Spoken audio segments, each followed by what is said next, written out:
কি ধরনের ভাষা? 16 বছর হয়ে গেছে। রাম যদি বনবাসেও যেত তাহলে বনবাস থেকে ফিরে এসেও তাহলে 14 বছর কেটে, এটা 14 বছরও কেটে গেছে, 16 বছর। লজ্জা, শিক্ষামন্ত্রী, মুখ্যমন্ত্রী, রাজ্যের শিক্ষা দপ্তর একটা দিনের পর দিন একটা প্যানেল আটকে আছে, দিনের পর দিন একটা নিয়োগ প্রক্রিয়া আটকে আছে। এখনো পর্যন্ত কারোর বিবেক নেই, কারোর নিজেদের মধ্যে নিজেদের ছেলে মেয়ে সহ করে তাদের মধ্যে বিবেক জাগ্রত হচ্ছে না যে বিষয়টা নিয়ে ভাবা উচিত বা নিয়োগটা দেওয়া উচিত। এখনো পর্যন্ত কোর্টে হাজিরা দিচ্ছে না সরকার, অথচ বলছে নিয়োগ দিয়ে যাচ্ছে, নিয়োগ দিতে চাই। শিক্ষামন্ত্রী মেলা খেলা ইত্যাদি নিয়ে ব্যস্ত থাকছেন, একদিনের জন্য অ্যাপয়েন্টমেন্ট দিচ্ছে না দেখা যাচ্ছে।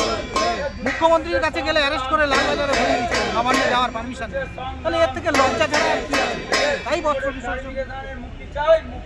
আমরা 2009, 2025 16 বছর জীবন থেকে বেরিয়ে প্রমাণ করুক কারা যোগ্য, কারা অযোগ্য, তাদের চাকরিটা দিক। আমরা তো আর পাচ্ছি না যন্ত্রণা।